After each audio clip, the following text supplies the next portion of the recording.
예, 여러분 안녕하십니까. 성선해라 서원근 목사입니다. 이 교계 소식으로 사랑의 교회가 도로를 점유했다고 하는 지하 이 원상 복구를 명령을 불복해가지고 소송했는데요. 그것이 패소되어졌다. 이렇게 하는 소식이 나와 있습니다. 자, 이것은 우리 한국 교회의 그 당시에 구청장과 국회의원들이 그 교회 교인들이고 또 한국 교회에 가장 유능한 많은 교인들이 거기에 또 출석을 하는 데다가 한국 최고 세계 최대에서 6,500명 지하 교회로서는 예배당을 갖고 있는 세계 제일의 큰 교회당 예배당 이렇게 인허가 때문에 공사 과정부터 잡음이 아주 컸는데요.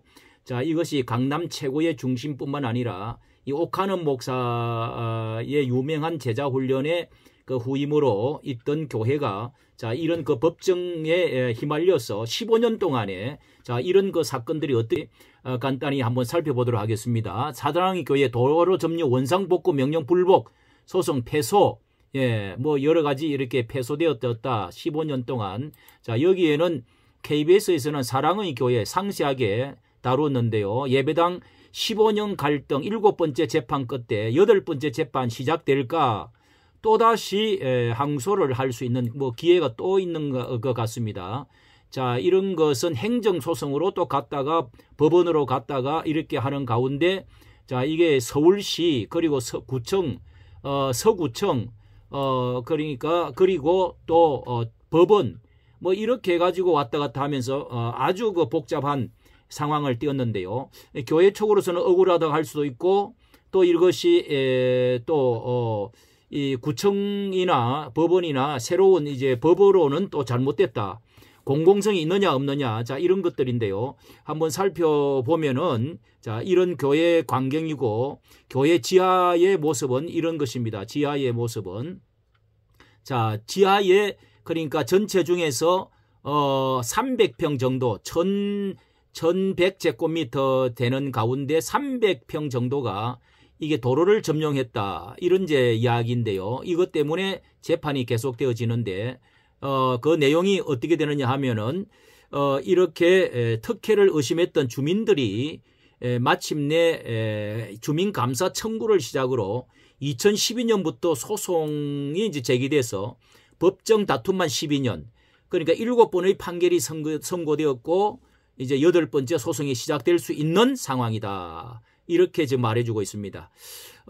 이렇게 22일 날 선고된 판결은 7번 중 5번 서초구의 허가 처분이 위법하다는 판단을 서초구에 허락을 받고 했는데 이게 위법하다는 판단을 나왔습니다. 여기에 이제 특혜를 받았지 않느냐 이 주민들 하고 구의원들하고가 이렇게 이제 소송을 하게 됐는데요.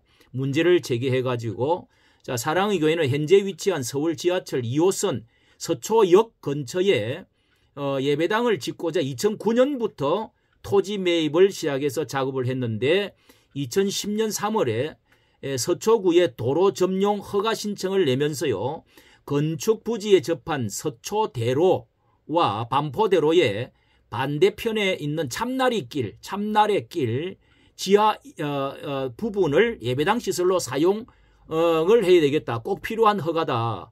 이러면서 자신들이 사들인 도로와 신축 교회 건물 중 일부를 서초구에 기부 체납을 하기로 하겠다. 그래서 교회에 어린이집을 설치해서 공공성을 확보하겠다. 기부 체납도 하고 또 교회 안에 공공성을 확보하는 어린이집을 설치해서 이렇게 이제 합의가 돼서 서초구청에서는요 예배당이 들어설 참나래길 지하 부분 영구 점용을 허락하는 양해각서를 체결해 줄 것을 요청해서 그렇게 해서 사용할 수 있도록 9.8 이 제곱미터 공간을 이렇게 허가를 해준 것입니다. 이랬는데 상당히 공사가 진행되던 2011년에 제동을 이 주민들 290명이 제동을 걸어가지고 이게 교회 쪽에 특혜가 좋은 것이 아니냐 이렇게 주민 감사를 청구했다 이런 말입니다. 그래서 2012년 6월에 서울시는 주민들 손을 들어주어 가지고 이 지하 점용을 취소하고 관련자를 처벌하도록 서초구에 요청을 이렇게 서울시가 서초구에 요구를 했습니다. 예, 이 관련자들을 처벌하라 이렇게 서울시가 위에 있으니까 이 도로 점용 허가는 모든 시민이 제한 없이 이용할 수 있는 공익성, 공공성을 갖춰야 한다. 이러면서 공사가 상당히 진행됐는데 문제점이 재설계 문제점이 발견할 수 있다는 사정만 갖고는 이 용인될 수가 없다. 이렇게 했네요. 이런데 이제 서초구청은 적법하게 한 일이라 받아들일 수가 없다. 이제 서울시와 구청이 이제 이렇게 다툼이 됐는데 이걸 그냥 법정으로 이제 가가지고 이 소송이 주민감사 청구를 했던 주민하고 6명이 이걸 이제 법정으로 이제 가지고 갔어요. 이게 서초구청을 상대로 사랑의 교회에 내어준 참나리길 이게 도로 점용 허가 건축은 취소해달라 이렇게 해서 구청을 상대로 서울행정법원에 소장을 접수를 했다 이겁니다. 자, 이것은 이렇게 교회에 이제 이렇게 여러 뭐 구청 그리고 시민들 구시민들 그리고 서울시 그리고 행정법원 법원까지 이렇게 관련이 되어졌네요. 그래서 결국은 이게 법정 판결이 1심에서 주민들 패소 주민들이 잘못됐다 각하를 시켜버렸습니다. 제소 각하를 시켜서 이렇게 소를 각하하고 처분의 위법성에 대해서 판단하지 않고 주민들이 또 상소를 했지만 2심에도 기각을 당했습니다. 2심에도 그러나 대법원에 올라가가지고 판단이 이제 또 바뀌었어요. 대법원 판단은 이게 이제 1심으로 다시 돌아가라. 이게 대부분은 도로 점용 허가 처분에 대해서 다투는 부분은 주민 소송의 대상이 된다고 보았다는 겁니다. 주민 소송의 대상이 된다. 이렇게 해서 다시금 1심으로 1심 법원으로 돌아갔는데 이 1심은 서초구가 사랑의 교회에 내준 도로 점용 허가 처분에 취소해야 된다고 판단을 했다는 것입니다. 이 예배당과 같은 연구시설물을 설치할 경우에 도로 점용 허가는 경제적 관점만 고려할 게 아니고 그 시설물의 용도, 설치 목적, 공익에 부합하는지 안 하는지 그것에 중점을 두고 사랑의 교회 관련해서는 그렇지 못하다, 공익에 부합하지 못하다 이렇게 이제 봤다. 이렇게 해서 1심, 2심을 판단을 했는데요. 자, 10년 동안 6번의 재판을 하면서 확정된 판결에 따라서 서초구청은 이제 서초구청이 이제 2020년에 사랑의 교회 원상 회복 명령, 원상 복구해라. 그러나 교회청은 이걸 받아들이지 않고 또 다른 소송으로 소송을 했는데요. 행정소송을 또 제기를 했습니다. 실질적으로 이게 원상태로 돌려놓기가 어렵다. 왜냐하면은 건물의 하중을 견디는 부분을 잘라내야 되고 붕괴 위험이 있다. 이렇게 해서 건물 전체 구조도 변경해야 된다. 그 원상 회복 명령을 따를 수 없다. 이렇게 해서 그 취소해달라고 행정소송을 제기했지만은 법원은 교회 주장을 받아들이지를 않았다. 이런 이야기입니다. 자, 이렇게 해서 결국은 패소가 지금 되어졌는데 여기에서 또 이제 8번째 1심 재판 경과를 7번째 재판에서 패소한 사랑의 교회는 1심 재판 경과를 면밀히 살펴보고 향후 항소심에 또 최선을 다해서 대응하겠다. 이렇게 지금 방이 되었습니다.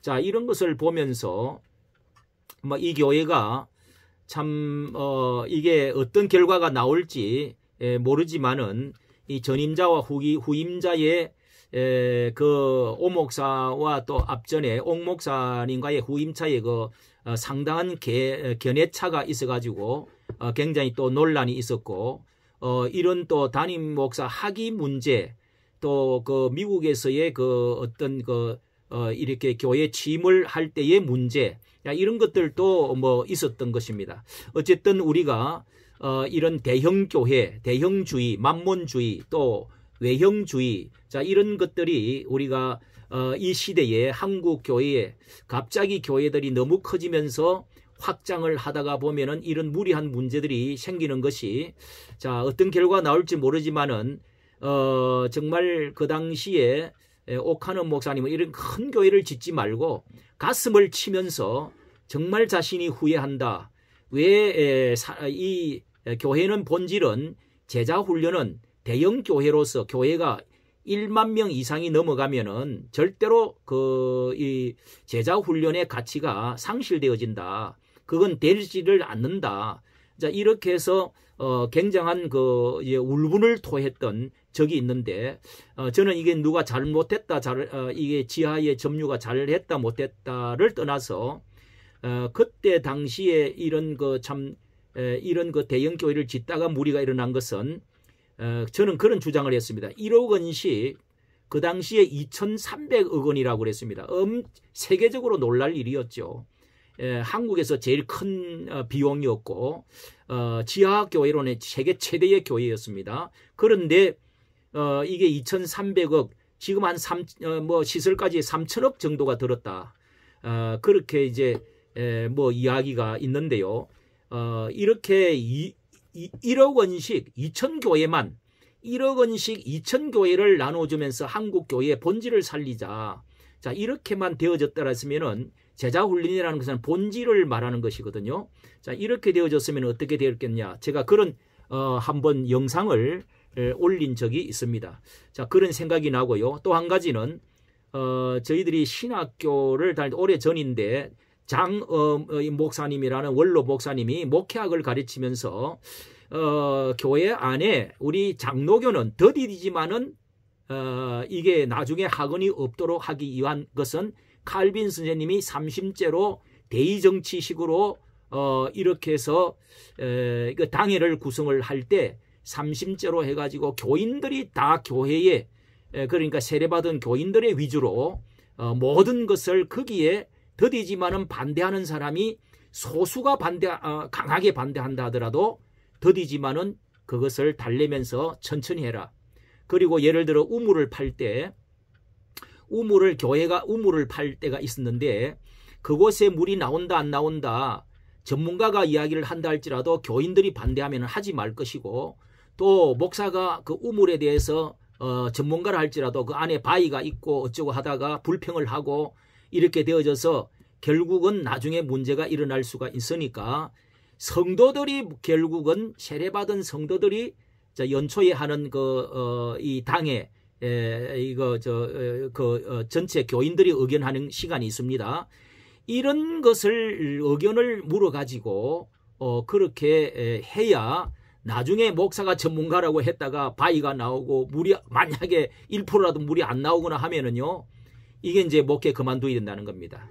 불평이 많아지고. 그래서 이게 성도들 중심으로 해야 된다. 이런 말씀을 해서 정말 감동을 받았던 기억이 납니다. 우리가 앞으로 이렇게 한국 교회가 이 메모더 교회가 되어지면서 많은 무리가 본질적인 문제에서 떠나가는 문제가 많이 생기고 이제 급성장하면서 인간의 목사의 개인적인 어떤 욕망 이런 것들로 인해서 많은 문제가 야기되어질 수 있는 가능성이 너무도 많다 하는 것을 생각하면서 우리가 목회해야 되겠다는 생각을 합니다. 이까지 정치 감사합니다.